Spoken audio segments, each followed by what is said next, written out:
Hey, what's going on YouTube? BD Kane 721. Happy Tuesday morning, the 9th of August. Hope everybody is doing well. It's been a little rainy and cloudy here in San Diego recently, last couple days, which is a little weird in the month of August.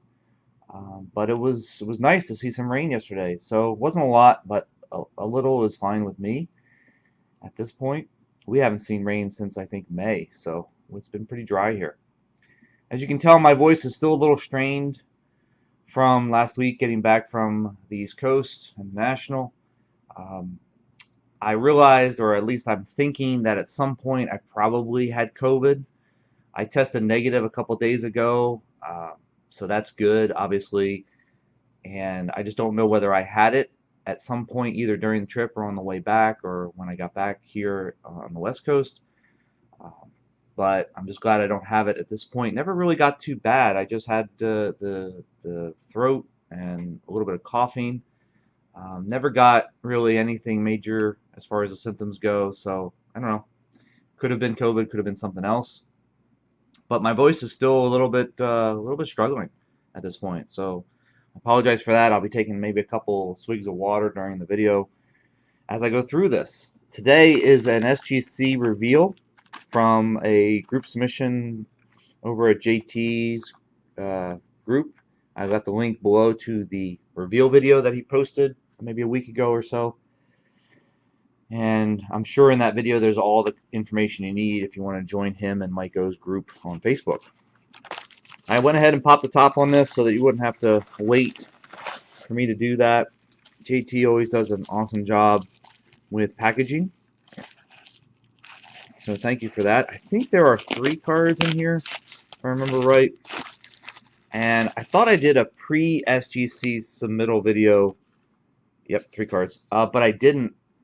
And I was a little bummed about that because there's a couple cards in here that I thought were kind of interesting to talk about. So I'll just have to give you my thoughts as I reveal the grades. Now, in the past, as I've mentioned before, JT would hide the grades for me. So let's see, it doesn't look like he did it this time. So let's see what we got here. Yeah, okay. So we're gonna go this way. Yep. So the first card's kind of an interesting one. It is a 1950 Bowman Bobby Doerr card. And I don't know how much people really follow my channel, of course, but if you do follow my channel, you know that Bobby Doerr was my dad's favorite baseball player when he was growing up. My dad is still living. He's close to 90 years old, so when he was a teenager, he was living in the late 40s, early 50s, and the Red Sox was the favorite team of his growing up, and he really liked Bobby Doerr. I think he liked Bobby Doerr because of the kind of player he was, the kind of person he was, and became throughout his life and stayed throughout his life. So he really respected that, and because it was really easy for everybody to be Ted Williams fans back in that day, but he gravitated towards Bobby Doerr and told a lot of stories, has told a lot of stories to me over the years about him and about going to see games in, I guess it would be the Philadelphia and New York area, seeing them when they'd come down to play those different teams. So, but most of the time he would listen to the games on the radio. But anyway, favorite player. Oh, he did cover that thing. So here's the card itself. It's 1950 Bowman Bobby Doerr, number 43 in the set. You can tell it's in really good shape. Centering is off, of course. Not too surprising there. The color is fantastic. I don't have too much vintage in my collection. This is a card that my dad bought for me when I was a kid, when I was younger, and we were going to shows together. And of course, I've shown off the most sentimental card in my collection, which is that Bobby Doerr 1949 Bowman card, which was the first card that my dad ever bought me as a kid when I first started collecting. So this was the second card, obviously. And I thought it'd be good to just get it into a slab and protect it for, for as long as I have it. I think I was anticipating this being around a 4 or 5, so let's see what SGC thought. Nice, 5, that's what I thought. Okay, cool. Very good grade for this card. I've had it for 30 plus years in the collection, so pretty stoked that it came back as a 5. So very nice start to the grading. I don't have very much vintage at all. Don't expect myself to get any more vintage as the years go on unless I change my collecting ways, I guess. All right, this is a 2017 Alex Bregman rookie card. This is from the Update series. He did cover the grade. Thank you, JT. And this is the X-Fractor, numbered out of 99, number 3 out of 99. I'm trying to figure out where the numbering is on this card. Oh, there it is. It's in the bottom. Right? 3 out of 99. Picked this up at a show here locally in Southern California not too long ago, maybe a few months ago. Thought it was a nice looking card. I really think he's underrated in the hobby. Obviously, there's a lot going on with the history of the Astros in the recent times and what they are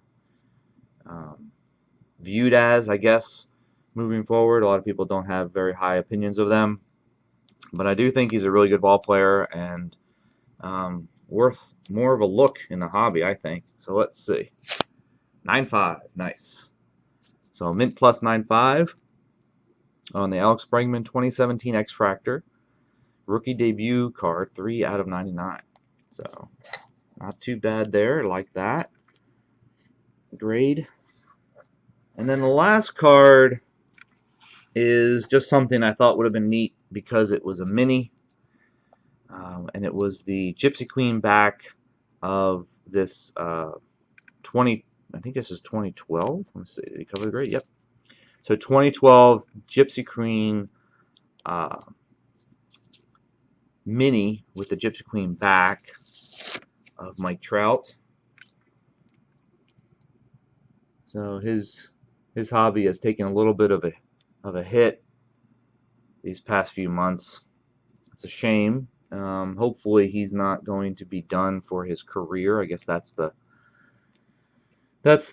concern that a lot of people have in the hobby, is whether or not he's going to be not only coming back to play, but what kind of effectiveness will he be, or will he have?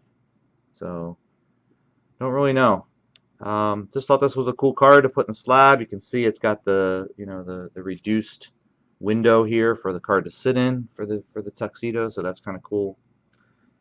I'm hoping for at least a 9, maybe a 9.5 on this one. Got a 9. All right, a little bit of disappointment, but not too bad. Mint 9 is always good. Not really sure what they would have taken off on this. The centering looked pretty good, maybe a little off left to right, but with mini cards, I don't really know what they're looking for, to be honest with you. The corners and everything look good. The surface looked good, so I'm sure there's something I missed. But not too bad. So there you have it. Nice SGC reveal for today. I still have maybe a couple more reveals coming out later this year. I don't think there's anything coming anytime soon, but I'm hoping to get something back from PSA at some point, either from JT's group or the one that I did from the National. All right, guys, that's it. Almost 9 minutes. Sorry about the length of the video, and I will be back probably later this week with some pickups for the PC, and I will talk to you then. See ya.